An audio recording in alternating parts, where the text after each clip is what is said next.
30 अप्रैल 2026 की वह शाम जबलपुर के बरगी डैम पर बिल्कुल सामान्य और खूबसूरत तरीके से शुरू हुई थी, जैसे हर दिन वहां होती है। सूरज धीरे धीरे ढल रहा था।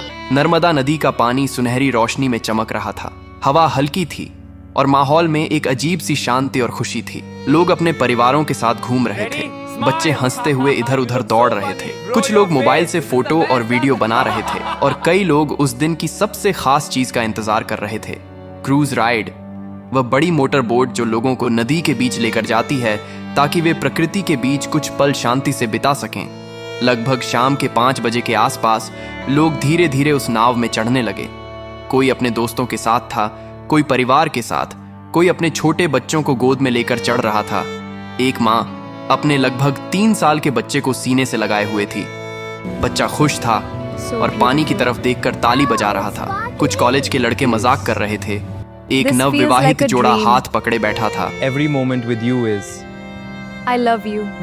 कुछ बुजुर्ग शांत बैठे थे। Yes, much better. Thank you. कुल मिलाकर करीब 30 से 31 लोग उस नाव में सवार हुए। नाव के कर्मचारियों ने जल्दी जल्दी लोगों को बैठाया। कुछ लोगों ने सुरक्षा को लेकर सवाल किया कि लाइफ जैकेट कहाँ है। कुछ को जैकेट दी गई, लेकिन कई लोगों को नहीं मिली और कर्मचारियों ने यह कहकर बात को टाल दिया और रोज की तरह ही यह यात्रा भी सामान्य होगी। उस समय किसी को अंदाजा नहीं था कि यही छोटी सी लापरवाही कुछ ही देर में कितनी बड़ी त्रासदी में बदलने वाली है। नाव धीरे धीरे किनारे से दूर जाने लगी। इंजन की आवाज हल्की थी। पानी पर हल्की लहरें बन रही थीं। लोग खुश थे। कोई सेल्फी ले रहा था, कोई वीडियो बना रहा था। बच्चे पानी को देखकर खुश हो रहे थे। कुछ लोग गाने गा रहे थे। माहौल बिल्कुल एक पिकनिक जैसा था। लेकिन जैसे जैसे नाव आगे बढ़ी, आसमान का रंग धीरे धीरे बदलने लगा। दूर कहीं काले बादल दिखाई देने लगे। हवा थोड़ी तेज हो गई। शुरू में किसी ने ज्यादा ध्यान नहीं दिया, क्योंकि अक्सर ऐसा मौसम आता है और चला जाता है। लेकिन कुछ ही मिनटों में हवा की रफ्तार बढ़ने लगी। पानी में हलचल तेज हो गई। नाव हल्की हल्की डोलने लगी। कुछ लोगों ने चिंता जताई और कर्मचारियों से कहा कि शायद वापस लौटना चाहिए, लेकिन जवाब मिला कि यह सामान्य है और डरने की कोई बात नहीं है। यह वही पल था जहां अगर फैसला बदल जाता तो शायद कहानी भी बदल जाती। लेकिन नाव आगे बढ़ती रही। अब हवा और तेज हो चुकी थी। लहरें ऊंची उठने लगी थी। नाव अब पहले से ज्यादा हिल रही थी। लोगों के चेहरों पर मुस्कान की जगह डर आने लगा था। बच्चों ने रोना शुरू कर दिया था। महिलाएं भगवान का नाम लेने लगी थीं। कुछ लोग खड़े होकर संतुलन बनाने की कोशिश कर रहे थे।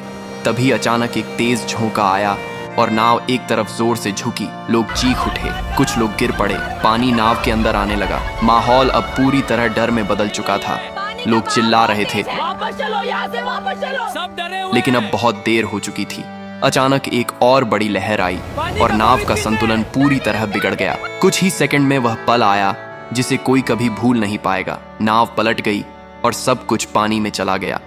एक पल पहले जो लोग हंस रहे थे, अगले ही पल वे खुद को गहरे पानी में पाते हैं। चारों तरफ चीखें, पानी और अफरा तफरी थी। कोई किसी को पकड़ने की कोशिश कर रहा था, कोई तैरने की कोशिश कर रहा था। कई लोगों को तैरना नहीं आता था। कुछ लोग लाइफ जैकेट के सहारे ऊपर रहने की कोशिश कर रहे थे। वह माँ जिसने अपने बच्चे को सीने से लगाया हुआ था, पानी में गिरते ही उसने अपने बच्चे को और कसकर पकड़ लिया। वह खुद तैर नहीं पा रही थी, लेकिन उसने अपने बच्चे को छोड़ा नहीं। कुछ लोग एक दूसरे को पकड़कर बचने की कोशिश कर रहे थे, लेकिन डर और घबराहट इतनी थी कि कोई सही दिशा में सोच नहीं पा रहा था। इस बीच किनारे पर मौजूद कुछ लोगों ने शोर सुना और तुरंत मदद के लिए दौड़े। पुलिस और रेस्क्यू टीम को सूचना दी गई। कुछ ही देर में बचाव कार्य शुरू हुआ। नावें भेजी गईं। लोगों को पानी से निकालने की कोशिश की गई।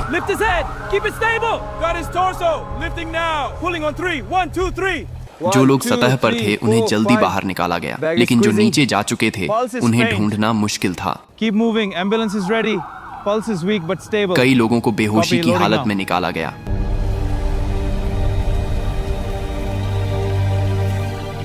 लेकिन कुछ लोगों को बचाया नहीं जा सका। धीरे धीरे यह साफ होने लगा कि यह सिर्फ एक हादसा नहीं बल्कि एक बड़ी त्रासदी बन चुका है। अस्पताल के बाहर परिवारों की भीड़ जमा हो गई। हर कोई अपने अपने लोगों के बारे में पूछ रहा था। किसी का बेटा अंदर था। हर एम्बुलेंस के आने पर दिल की धड़कन तेज हो जाती थी, लेकिन कई बार जवाब उम्मीद के खिलाफ होता था। कुछ लोग हमेशा के लिए चले गए थे। कई परिवार टूट चुके थे। बाद में जांच में सामने आया कि मौसम की चेतावनी को गंभीरता से नहीं लिया गया, नाव को समय पर वापस नहीं मोड़ा गया और सबसे बड़ी बात, सभी यात्रियों को लाइफ जैकेट नहीं दी गई। यह एक ऐसी गलती थी जिसकी कीमत कई जिंदगियों ने अपनी जान देकर चुकाई। 30 अप्रैल की वह शाम जो खुशी और सुकून से शुरू हुई थी, वह दर्द, चीखों और आंसुओं में खत्म हुई। और आज भी जब उस घटना को याद किया जाता है तो एक ही सवाल मन में आता है, अगर थोड़ी सी सावधानी बरती जाती, अगर सही समय पर सही फैसला लिया जाता, तो क्या ये लोग आज जिंदा होते?